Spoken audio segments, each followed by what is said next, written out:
अगर पीएफ में आपका आधार कार्ड लिंक नहीं है तो आपको इस तरह से लॉगिन करते टाइम एरर मैसेज आएगा जहां लिखेगा not available against UN kindly seed Aadhaar through employer. तो ये जो एम्प्लॉयर के थ्रू होना है, ये कैसे होना है इस वीडियो में मैं आपको यही बताने वाला हूं।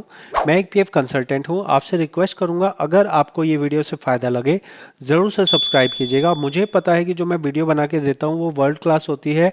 ऐसी वीडियोज़ आपको पूरे इंटरनेट पे नहीं मिलेगी, क्योंकि यहाँ जो प्रैक्टिकल चीज़ें दिखाई जा रही हैं वो मेरे 5 साल का अनुभव है। 5 साल कोई काम करके सीख ले उसके बाद ही वो ये वीडियोस में बता सकता है। ध्यान से समझिएगा यहाँ पे कहानी क्या है।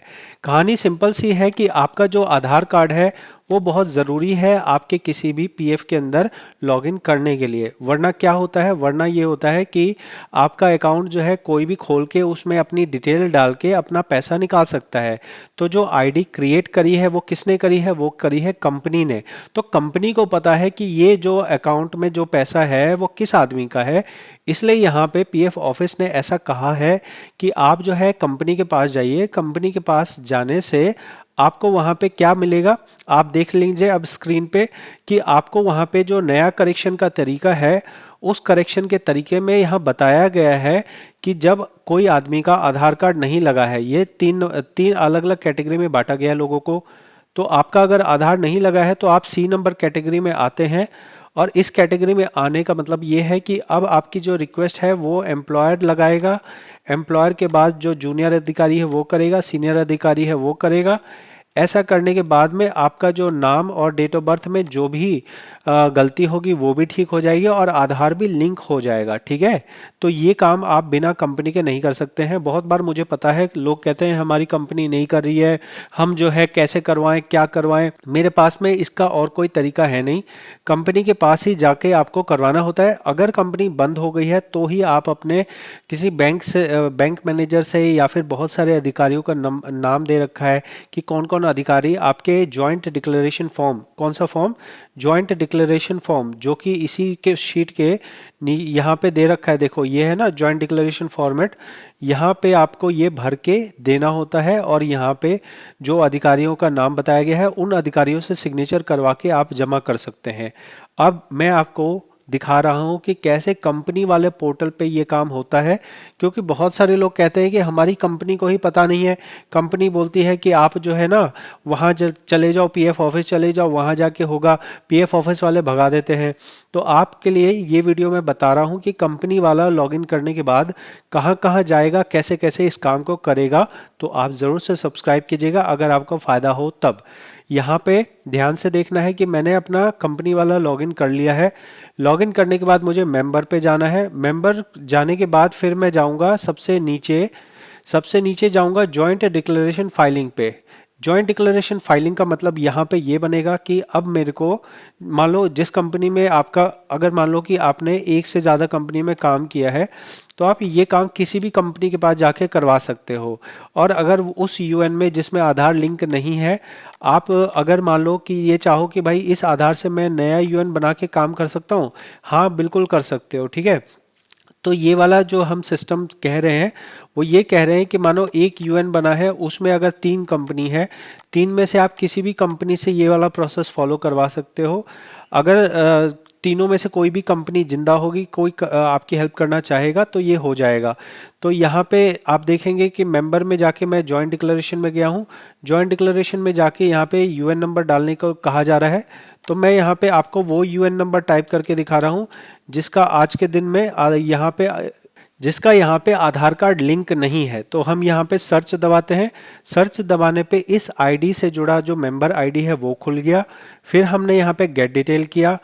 आप अगर अपना पोर्टल खोलेंगे तो वहाँ पे आधार कार्ड डालने का कहीं ऑप्शन नहीं आता है, लेकिन ये खास फैसिलिटी उन्हीं के लिए दी गई है जिनका आधार अपडेटेड नहीं है।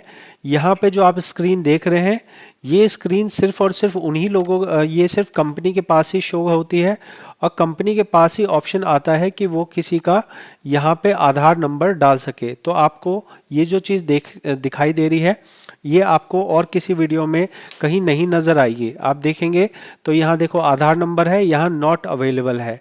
ठीक है, तो नॉट अवेलेबल है तो यहाँ पे पेंसिल का निशान लगा के यहाँ आधार नंबर डाल दिया जाएगा। अगर नाम जो है आधार आज के आधार कार्ड से अगर नाम मैच करना है तो नाम डाला जाएगा।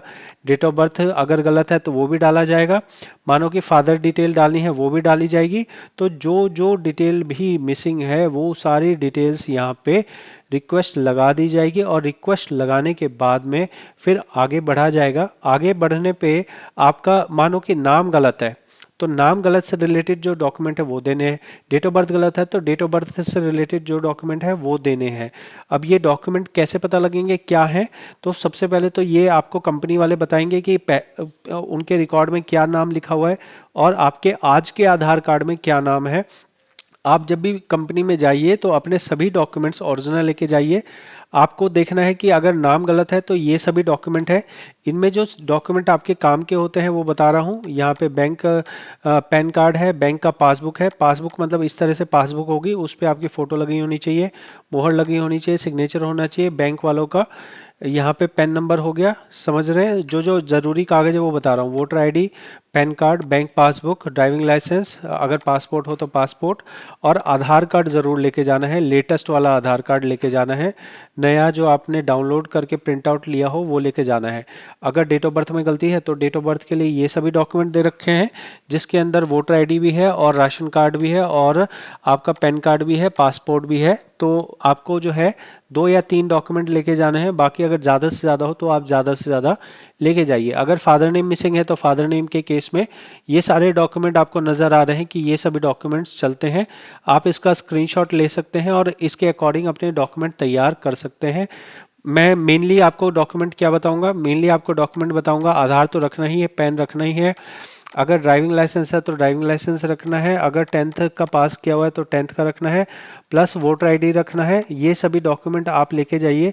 ध्यान रखिए कि ये सभी डॉक्यूमेंट जो आप लेके जा रहे हैं इनमें आपका नाम, आपके फादर का नाम, आपका डेट ऑफ बर्थ, ये सब एक जैसा होना चाहिए। अगर ये सब एक जैसा नहीं है तो आप मान लो कि आपके ड्राइविंग लाइसेंस में पिता का नाम गलत है तो ड्राइविंग लाइसेंस को देना ही नहीं। फिर आपको सिर्फ वही डॉक्यूमेंट देना है जिसमें सभी जगह पे नाम सही हो। ये रिक्वेस्ट जो है एम्प्लॉयर जब अपनी तरफ से लगा देगा उसके बाद में ये रिक्वेस्ट सीधे चली जाएगी पीएफ ऑफिस में। पीएफ ऑफिस में ऑलरेडी बहुत सारी रिक्वेस्ट पेंडिंग में पड़ी हुई है, हजारों नहीं लाखों की संख्या में रिक्वेस्ट पेंडिंग पड़ी हुई है। तो आप अगर इस काम को आज करवाते हैं तो आप मान सकते हैं कि महीने भर के अंदर में ये काम आपके पीएफ ऑफिस की तरफ से हो जाएगा। उसके बाद आपको एसएमएस आएगा, प्रॉपर एसएमएस आता है कि आपकी करेक्शन रिक्वेस्ट एक्सेप्ट हो गई है, और वो एसएमएस आने के बाद में फिर आप अपना लॉगिन कर पाएंगे। उसके बाद अगर आप लॉगिन करोगे तो आपको इस तरह का एरर मैसेज नहीं आएगा। ये कंप्लीट प्रोसेस मैंने आपको बताया है। अगर आपको लगे फ़ायदा हुआ है, सपोर्ट कीजिए सब्सक्राइब करके। सब्सक्राइबर बढ़ने से पैसा नहीं बढ़ता है, लेकिन सब्सक्राइबर बढ़ने से लोगों को ज़्यादा ये वीडियोस दिखाई जाती हैं और ऐसा होने से ज़्यादा ज़रूरतमंद लोगों तक ये सही जानकारी पहुंच पाएगी। और अगर आप सब्सक्राइब करते हैं तो आपको गिव अवे जीतने का भी मौका लगता है, जहां पे 2 लाख सब्सक्राइबर होने पे 5,000 रुपये का गिव अवे कर रहा हूँ। और जैसे सब्सक्राइबर बढ़ेंगे हम यहाँ पे गिव अवे का अमाउंट भी बढ़ाते जाएंगे। बहुत बहुत धन्यवाद।